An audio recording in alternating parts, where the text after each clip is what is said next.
श्री रामायण को आज तक हमने अपने और इस समाज ने श्री राम की दृष्टिकोण से देखा। लक्ष्मण को देखा, देवी सीता को जाना, हनुमान के भक्ति भाव को जाना, रावण के ज्ञान को पहचाना। लेकिन क्या कभी यह ध्यान दिया कि इस रामायण में अगर कोई सबसे अधिक उपेक्षित और अनदेखा पात्र था तो वह थी लक्ष्मण की पत्नी और माता सीता की छोटी बहन उर्मिला।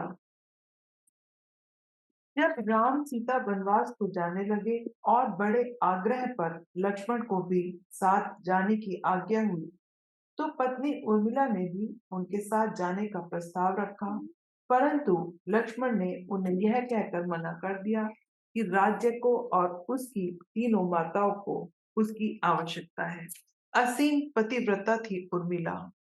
उसके कंधों पर इतना बड़ा दायित्व डालकर लक्ष्मण चले गए। पतिव्रता स्त्री उर्मिला अपने पति से दूर रहने पर भी लेश मात्र भी किसी और का ध्यान उसने नहीं किया। यह उर्मिला का अखंड पतिव्रत धर्म था। यह उर्मिला की अवर्णित, अचर्चित, अघोषित महानता थी। उर्मिला के महान चरित्र, अखंड पतिव्रत, स्नेह और त्याग की चर्चा रामायण में अपेक्षित थी, पर वह हो न सका।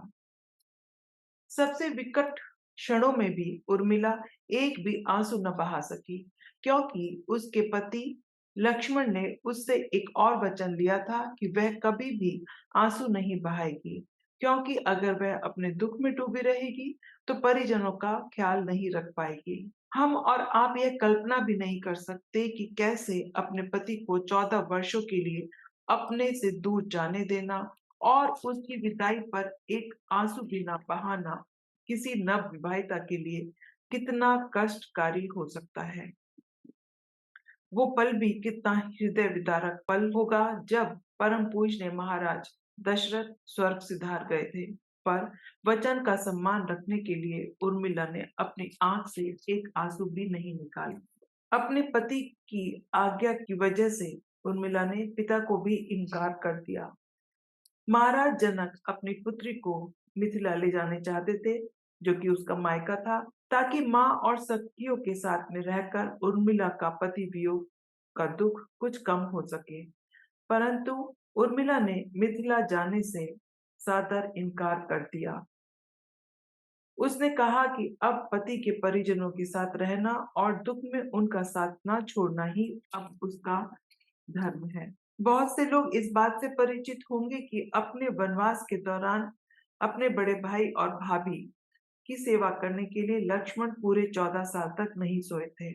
लेकिन ऐसा कैसे संभव हुआ? क्योंकि उनके स्थान पर उनकी पत्नी उर्मिला दिन और रात सोती रही। अब आपके दिमाग में ये प्रश्न होगा कि ये कैसे संभव हुआ कि अगर निद्रा देवी के प्रभाव में आकर उर्मिला 14 साल तक सोती रही तो सास और अन्य परिजनों की सेवा करने का लक्ष्मण को किया हुआ वादा उसने कैसे पूरा किया? तो उसका उत्तर है कि सीता माता ने अपना एक वरदान उर्मिला को दे दिया था। उस वरदान के अनुसार उर्मिला एक साथ कई कार्य कर सकती थी। रावण के बेटे मेघनाद को यह वरदान प्राप्त था कि जो इंसान 14 वर्षों तक ना सोया हो, केवल वही उसे हरा सकता है। इसलिए लक्ष्मण मेघनाद को मोक्ष दिलवाने में कामयाब हुए थे। रावण के अंत और 14 वर्ष के वनवास के पश्चात जब राम, सीता और लक्ष्मण वापस अयोध्या लौटे, तब वहां राम की राज तिलक के समय लक्ष्मण एक कोने में खड़े होकर हंस रहे थे। सभी को यह बात बेहद आश्चर्यजनक लगी कि लक्ष्मण क्या किसी का मजाक बना रहे हैं। जब लक्ष्मण से इस हंसी का कारण पूछा तो उन्होंने जवाब दिया कि ताउम्र वे इस घड़ी का इंतजार कर रहे थे कि वो अयोध्या लौटेंगे और अपने बड़े भाई राम का राज तिलक देखेंगे। लेकिन आज जब यह घड़ी आई तो उन्हें निम्रा देवी को दिया गया वो वचन पूरा करना होगा जो उन्होंने वनवास काल के दौरान 14 वर्ष के लिए उन्हें दिया था।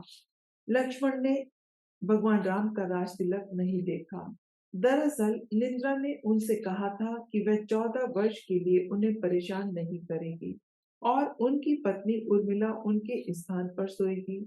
निद्रा देवी ने उनकी यह बात एक शर्त पर मानी थी कि जैसे ही वे अयोध्या लौटेंगे, उर्मिला की नींद टूटेगी और उन्हें सोना होगा। तो अब लक्ष्मण इसी बात पर हंस रहे थे कि अब उन्हें सोना होगा और वह राम का राज तिलक नहीं देख पाएंगे। उनके स्थान पर उर्मिला ने यह रस्म देखी थी। तो ये कहना गलत नहीं होगा कि लक्ष्मण की विजय का एक कारण था उर्मिला का पतिव्रत।